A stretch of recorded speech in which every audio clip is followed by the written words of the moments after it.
आज आपको मिलवाने जा रहे हैं आतंक के डॉक्टर, इंजीनियर और एमबीए से।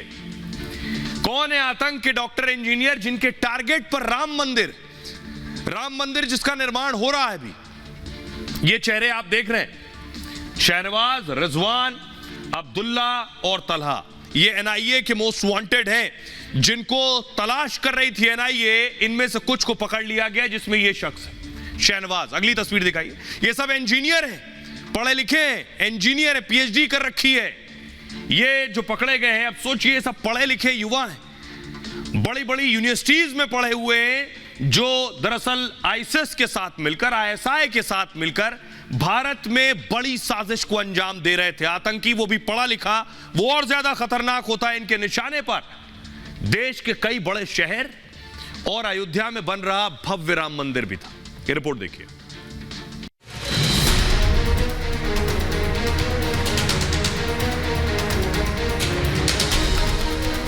आतंक की बड़ी साजिश हो गई नाकाम। फेल हो गए आईएसआईएस के डॉक्टर, इंजीनियर। अयोध्या, काशी थी आतंकियों का निशाना। हिंदू नेताओं पर थी बड़े हमले की योजना। दिल्ली, मुंबई में आतंकी कर रहे थे रेकी।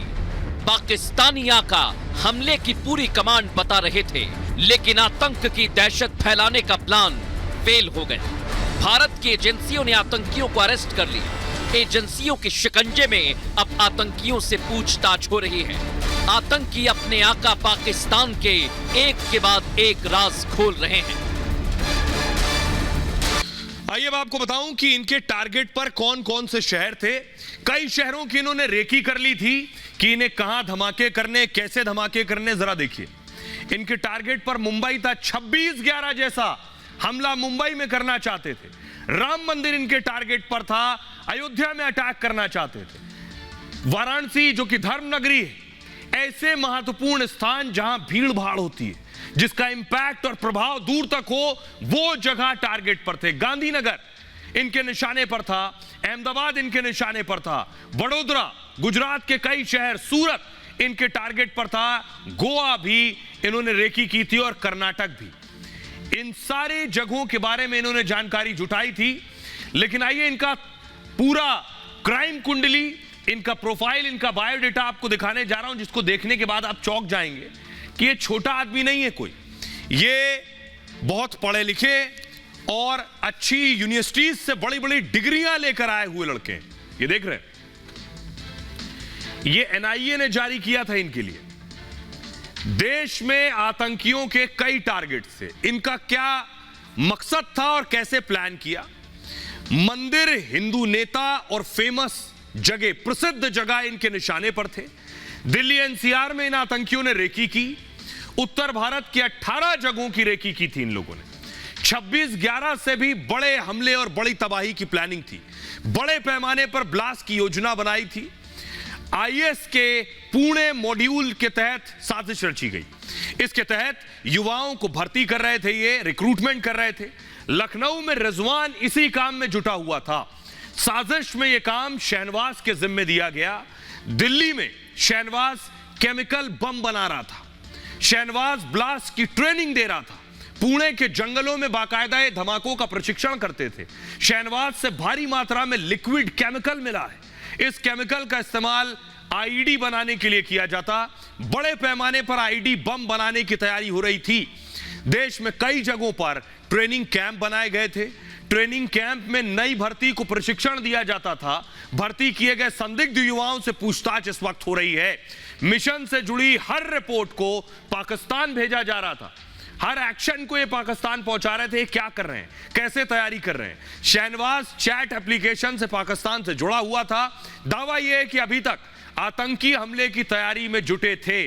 आतंकियों को पाकिस्तान हमले की डेट नहीं बताई गई थी पाकिस्तान से। फिलहाल अब 3 आतंकी एजेंसियों की गिरफ्त में हैं। पाकिस्तान का आतंकी मंसूबा नाकाम हो चुका है। सुनिए जरा क्या कुछ कह रहे हैं special CP HGS Dhaliwal. Western Ghats में इन्होंने अपना ठिकाना बनाने की कोशिश करी।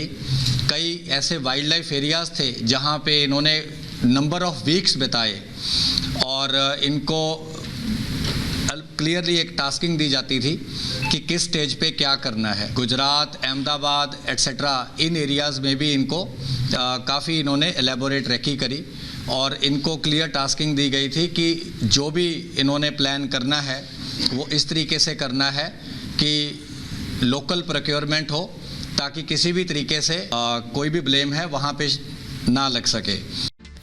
अब मैं आपको बताऊं, ये जितने आतंकी हैं किन किन जगहों से पढ़े हुए हैं, कौन सी भारी भरकम डिग्रियां लिए हुए हैं, आप सुनेंगे तो खुद ताज्जुब करेंगे। इतने पढ़े लिखे युवा, ये आप देख रहे हैं शहनवाज की तस्वीर है। शहनवाज झारखंड के हजारीबाग का ये रहने वाला है। पिता शफी उज़्मा खान पेशे से शिक्षक हैं और कोटा में इंजीनियरिंग प्रवेश परीक्षा की तैयारी की।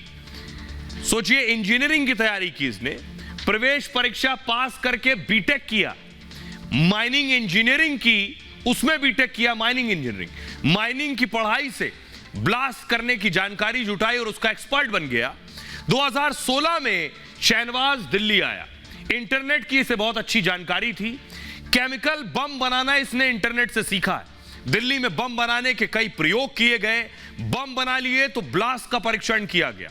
पुणे के जंगलों में धमाके के परीक्षण किए गए और आपको बता दूं, पुणे में पकड़ा गया था और पुणे से फरार हुआ। ये कॉलेज के ही समय से आईसिस से प्रभावित था। दक्षिणी दिल्ली के जैतपुर से गिरफ्तार किया गया। अगला नाम है मोहम्मद अरशद वारसी, झारखंड के गढ़वा का रहने वाला है। मोहम्मद अरशद के पिता खुद पढ़ाते हैं, सोचिए टीचर का बेटा है। अलीगढ़ यूनिवर्सिटी के से पढ़ाई की, इसके बाद बीटेक की पढ़ाई की इसने। दिल्ली में मैकेनिकल इंजीनियरिंग की है, जामिया से एमबीए किया है, जामिया से ही पीएचडी भी कर रहा था, इस्लाम सिद्धांतों पर पीएचडी कर रहा था। दिल्ली में कार्यक्रम के दौरान शहनवाज से मिला, जामिया नगर में हुए कार्यक्रम में मुलाकात की। शहनवाज से प्रभावित होकर आतंक की ओर बढ़ा। दिल्ली के आसपास कई आतंकी गतिविधि को अंजाम देने का आरोप है। मोहम्मद अरशद वारसी को मुरादाबाद से गिरफ्तार किया गया। अगला नाम है मोहम्मद रिजवान। रिजवान आजमगढ़ का रहने वाला है। पिता मोहम्मद नजीफ सऊदी में काम करते हैं। शुरुआती पढ़ाई इसने आजमगढ़ में की और 2017 में रिजवान पढ़ाई के लिए नोएडा आ गया। आईटी में रिजवान ने बीटेक की पढ़ाई की। पढ़ाई पूरी करने के बाद प्रयागराज चला गया। प्रयागराज में रिजवान ने निकाह कर लिया। पत्नी के साथ लखनऊ में किराए पर रहने लगा। लखनऊ में युवाओं को कट्टरपंथी बनाने लगा। स्लीपर सेल के लिए युवाओं की भर्ती कर रहा था। लखनऊ के कैंपबेल से रिजवान की गिरफ्तारी हुई। रिजवान की पत्नी से भी एजेंसियां पूछताछ कर रही हैं। शक यह है कि रिजवान की पत्नी यह सब जानती है या शामिल है इसमें। अब आपको बताता हूं, ये सब पढ़े लिखे युवा, अच्छी अच्छी यूनिवर्सिटीज कॉलेजेस के पढ़े हुए, इनको पाकिस्तान में बैठकर एक शख्स बेवकूफ बना रहा था। कौन है वो है, ये आप देख रहे हैं, फरातुल्लाह गौरी। ये पाकिस्तान में है। फरातुल्लाह गौरी इन तीनों का, इनका हैंडलर था। वहां से हैंडल कर रहा था पाकिस्तान से। वहां से कह रहा था तुम आईसिस के लिए काम कर रहे हो और आईएसआई के लिए काम करवा रहा था। इनको पता भी नहीं था।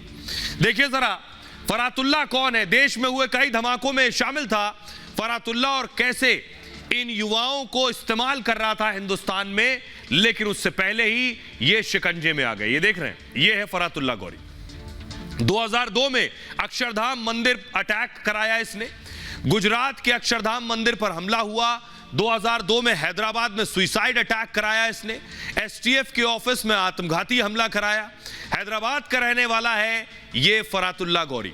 1994 में भारत से सऊदी फरार हो गया था। 2015 से पाकिस्तानी आईएसआई के संरक्षण में है। आईएसआई के लिए आतंकियों का नया मॉड्यूल बना रहा है। आतंकी गतिविधियों के लिए फंडिंग भी जुटाता है। सोशल मीडिया पर आतंक की कोचिंग चलाता है। यूट्यूब के जरिए आतंक के लिए भड़काता है। आईएसआई को बचाने के लिए आईसिस का प्रोपेगेंडा फैला रहा था। आतंकियों को आईसिस के अमीर की शपथ दिलाता था कि तुम आईसिस के अमीर हो, जिससे पकड़े जाने पर आईएसआई का नाम सामने ना आए। यानी ये आईएसआई के लिए काम कर रहा था। इन्हें कह रहा था तुम आईसिस के लिए काम कर रहे हो। आईएसआई के लिए गौरी ने मुखौटा आईसिस का तैयार किया। गिरफ्तार तीनों आतंकियों का हैंडलर है ये गौरी। पाक से गौरी आतंकियों को निर्देश दे रहा था। फरातुल्लाह गौरी को भारत ने आतंकी घोषित किया हुआ है। सुनिए क्या कह रहे हैं। दिल्ली की स्पेशल सेल ने यह बड़ा काम किया है, बड़ा अचीवमेंट, बड़ी उपलब्धि है एचजीएस धारीवाल स्पेशल सीपी को सुनिए।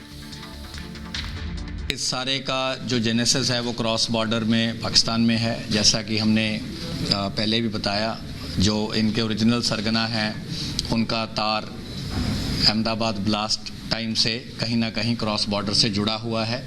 उसमें फरहतुल्लाह गौरी जो है मेन है और उसका सन इन लॉ फैसल है। लेकिन एक स्मोक स्क्रीन लगाने के लिए ये लोग जो हैं वहाँ से इनको डिफरेंट तरीके से एक ऑनलाइन गाइडेंस और ऑनलाइन लिटरेचर और जो रिमोट तरीके से, जैसे कि उनसे डायरेक्ट कनेक्शन ना हो सके, उस तरीके से तमाम चीज़ों की इनको हेल्प जो है मुहैया करवाते हैं।